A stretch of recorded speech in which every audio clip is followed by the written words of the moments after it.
66वीं BPSC main के GS paper का जो है मौर्य कला हम लोग आज देखेंगे कि मौर्य कला की क्या विशेषता थी। ये सब पूरा डिटेल्स में जानने का प्रयास करेंगे। मौर्य कला, ठीक है। जीएस पेपर में 4 कला देखना: मौर्य कला, पाल कला, पटना कलम शैली और मधुबनी कला पेंटिंग। तो पहले चलते हैं मौर्य कला।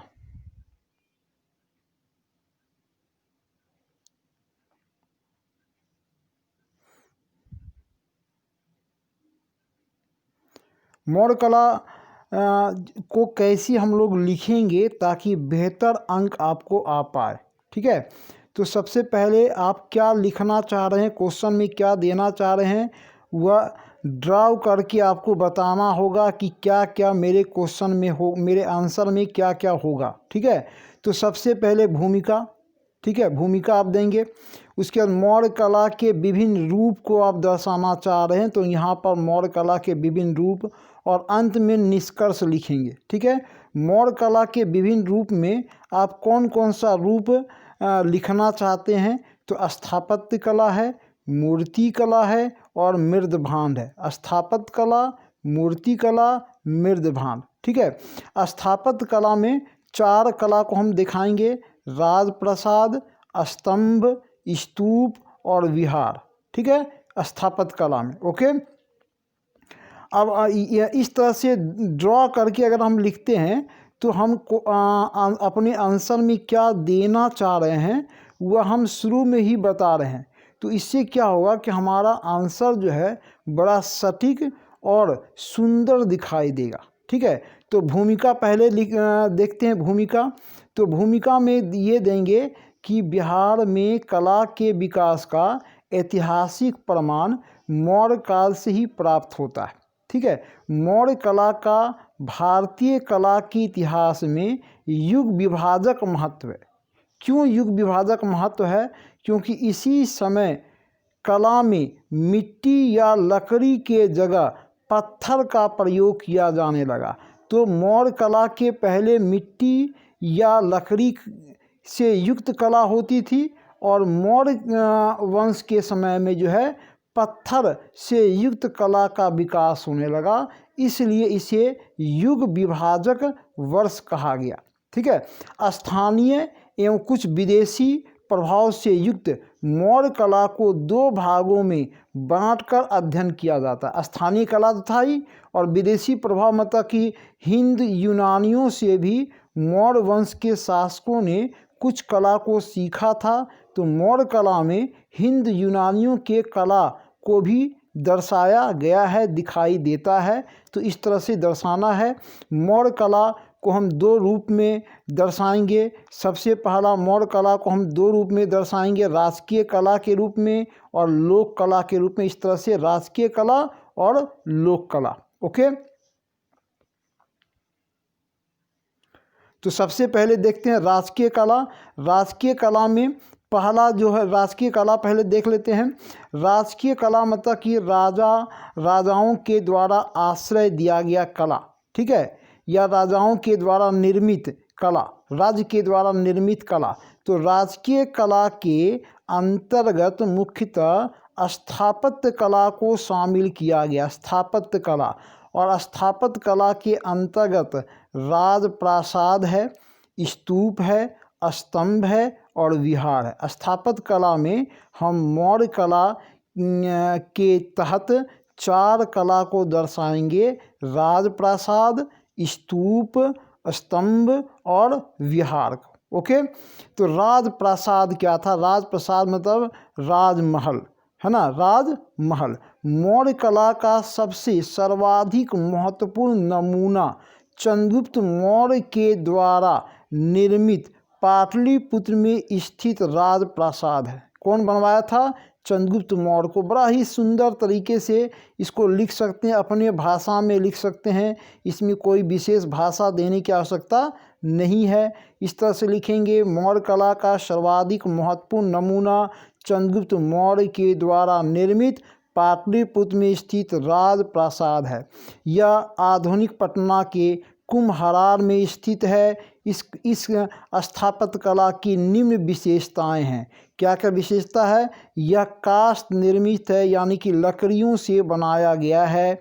इस राजप्रासाद की कुल लंबाई कितनी है? तो 140 फीट लंबी है और 120 फीट चौड़ी है। यह आकार में गोलाकार है और एकाश्म है, यानी कि एक ही लकड़ी से बनाया गया है। और चौथा, इसमें चमकदार पॉलिश का प्रयोग किया गया है, जो मौर्य कला की एक प्रमुख विशेषता है। तो राजप्रासाद की 4 विशेषता लिखना है। पहला, काष्ठ निर्मित है, लंबाई 140 फीट, चौड़ाई 120 फीट। तीसरा, यह आकार में गोलाकार और एकाश्म है। और चौथा, इसमें चमकदार पॉलिश का प्रयोग किया गया है, जो मौर्य कला का एक प्रमुख विशेषता है। तो ये राजप्रासाद हो गया।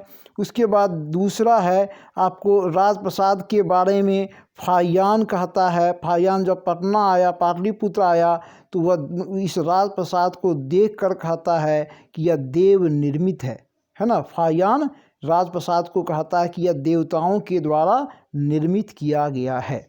मौर्य कला के स्थापत्य कला का दूसरा नमूना स्तंभ है। स्तंभ मौर्य कला का दूसरा प्रमुख नमूना अशोककालीन स्तंभ है। अशोक पहला भारतीय राजा था जो स्तंभों का निर्माण करवाए। हिंद यवन से अशोक स्तंभों के निर्माण की कला को सीखा और अमर हो गया। स्तंभ के निर्माण से ही अशोक एक ऐतिहासिक राजा प्रमाणित हुआ। ठीक है, तो ये स्तंभ निर्मित करवाया अशोक। ये स्तंभ मुक्त अशोक के द्वारा धर्म प्रचार के लिए भारतीय उपमहाद्वीप के विभिन्न भागों में निर्मित करवाए गए स्तंभ। ठीक है, स्तंभ की क्या क्या विशेषताएं हैं? तो सभी स्तंभ चमकदार एवं एकाश्म है, यानी चमकीला है और एक ही पत्थर से निर्मित है।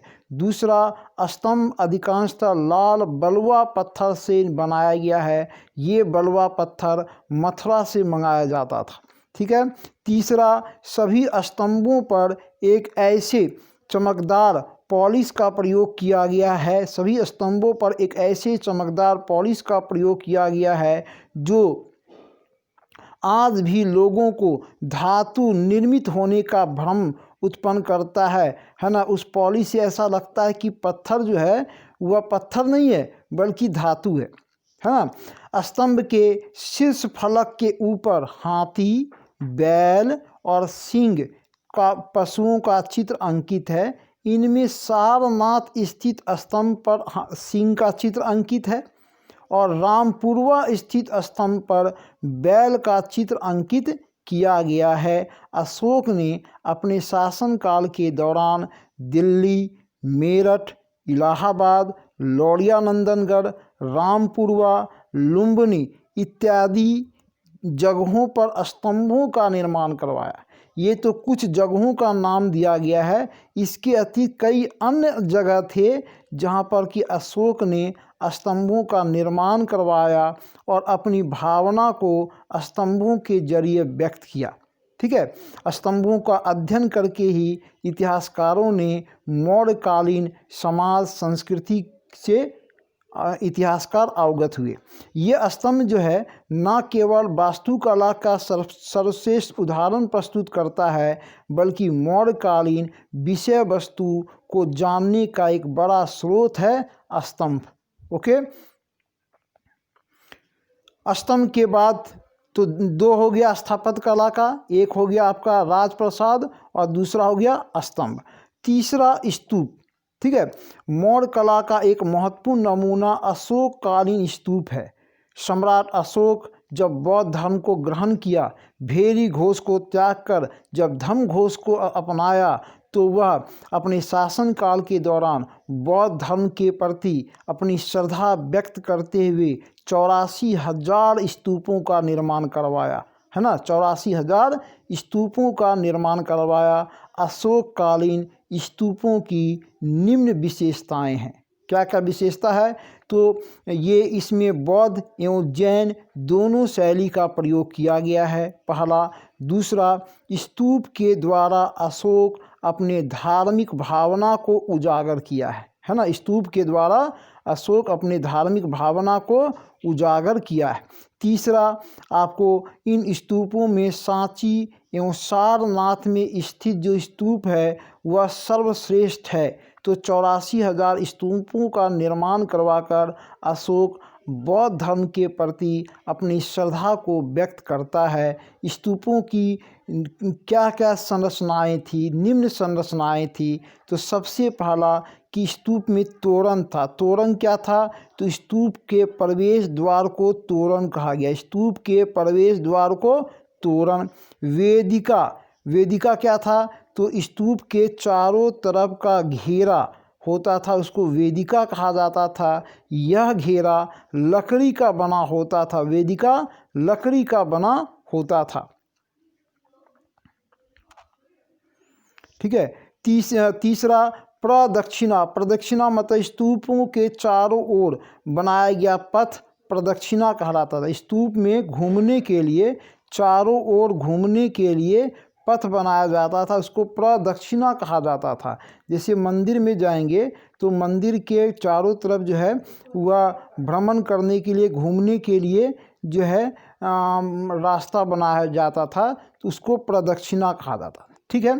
अंड, अंड या अर्धचंद्राकार गुंबद के समान होता था। ऊपर में अर्धचंद्राकार गुंबद बना होता था, देखे हुए फिगर में, उसको अंड कहा जाता था। ठीक है। इसमें अंदर कच्ची ईंटों का प्रयोग किया गया है और बाहर में पक्की ईंटों का प्रयोग किया गया है, ये अंड होता था। ठीक है। पांचवा हर्मिका। हर्मिका क्या था? तो गुंबद के ऊपर में चौकोर संरचना होता था। गुंबद के ऊपर चौकोर संरचना होता था जिसमें महात्मा बुद्ध के अवशेष को रखा जाता था, उसको हर्मिका कहा गया है ना, हर्मिका। तो ये आपका जो है 5 संरचना ध्यान में रखना। 5 संरचना कौन कौन? तोरण पहला, दूसरा वेदिका, तीसरा प्रदक्षिणा, चौथा आपको अंड और पांचवा हर्मिका। उसके बाद स्थापत्य कला का जो है वह चौथा, स्थापत्य कला का चौथा जो नमूना था वह विहार या गुफा। ठीक है। मौर्य काल में बौद्ध भिक्षुओं के निवास करने के लिए, बौद्ध भिक्षुओं को ठहरने के लिए चट्टानों को काटकर अनेक गुफा या विहार निर्मित करवाए गए थे। बहुत सारा गुफा विहार निर्मित करवाया गया था, विहार। इनमें बराबर एवं नागार्जुनी गुफा महत्वपूर्ण है। बराबर की गुफा और नागार्जुनी गुफा महत्वपूर्ण है। अशोक द्वारा निर्मित बराबर की पहाड़ियाँ थी, बराबर की पहाड़ियाँ है ना, ये गया में स्थित है। ठीक है। इसमें बराबर की पहाड़ियाँ में सुदामा गुफा, कर्ण गुफा, चौपर गुफा आजीवक संप्रदाय के लिए अशोक बनवाया था कि आजीवक संप्रदाय के लोग आकर यहाँ निवास करेंगे। बराबर की गुफा। ठीक है। अशोक के पौत्र दशरथ ने भी अपनी शासनकाल के दौरान विहार और गुफा का निर्माण करवाया था। अशोक के बाद वह कौन मौर्यकालीन शासक था जो बौद्ध विहार और गुफा का निर्माण करवाया था? वह अशोक का पौत्र दशरथ था। ठीक है। तो ये हो गया स्थापत्य कला, राजकीय कला। अब आइए दूसरा लोक कला। लोक कला में जो है हम देखेंगे कि मौर्यकालीन लोक कला के अंतर्गत हम मूर्ति कला को शामिल करते हैं। मूर्ति कला को शामिल करती हैं जो कि मौर्यकालीन समाज की जनता के द्वारा बनाया जाता था। ठीक है। वस्तुतः मूर्ति कला का व्यवस्थित प्रमाण हमें मौर्य कला से ही प्राप्त होते हैं। हालांकि सिंधु घाटी सभ्यता में भी मूर्ति कला का प्रमाण मिला है, लेकिन उसका ऐतिहासिक या व्यवस्थित प्रमाण हम उसको नहीं कह सकते हैं। मौर्यकालीन मूर्ति कला को ही हम व्यवस्थित प्रमाण की श्रेणी में रख सकते हैं। मूर्ति कला के तहत स्वतंत्र कलाकारों के द्वारा निर्मित मूर्तियों का महत्वपूर्ण स्थान है। इन मूर्तियों में पटना के दीदारगंज से प्राप्त एक मूर्ति जो संभवतः एक जैन तीर्थंकर की मूर्ति थी, और यक्ष यक्षिणी की मूर्तियाँ मौर्य काल में लोक कला के प्रचलित होने का प्रमाण प्रस्तुत करता है। तो दो मूर्तियाँ मिली है, मौर्यकालीन मूर्तियाँ दो मिली है। पटना के दीदारगंज से प्राप्त एक जैन तीर्थंकर की मूर्ति और यक्ष यक्षिणी की मूर्तियाँ मिली हैं, और इन मूर्तियों के मिलने से यह पता चलता है कि मौर्य काल में लोक कला के प्रचलन था, लोक कला का प्रचलन था, है ना। दो मूर्तियाँ मिली हैं, हालांकि मूर्तियों की संख्या कम होने से ऐसा प्रतीत होता है कि मौर्य काल में मूर्ति कला का उतना विकास नहीं हो पाया था। हालांकि मूर्ति कला के विकास का प्रथम चरण यहीं से शुरू हुआ माना जाता है। ठीक है, तो इस प्रकार जो है मौर्य काल में ही बिहार में स्थापत्य कला, मूर्ति कला इत्यादि कला का विकास का जो क्रम था वह शुरू हुआ, और ये क्रम आगे बढ़ता गया, और पाल कला ने बिहार को राष्ट्रीय पहचान दिया। आधुनिक काल में मधुबनी कला, पेंटिंग, पटना कलम शैली ने बिहार को न केवल राष्ट्रीय स्तर पर बल्कि अंतर्राष्ट्रीय स्तर पर भी कला के क्षेत्र में एक नई पहचान दी। आज के संदर्भ में जो है मधुबनी कला, पेंटिंग मतलब राष्ट्रीय स्तर से ऊपर उठकर अंतर्राष्ट्रीय स्तर पर पहुंच गया है, और इससे बिहार कला के क्षेत्र में एक जाना पहचाना नाम बन चुका है।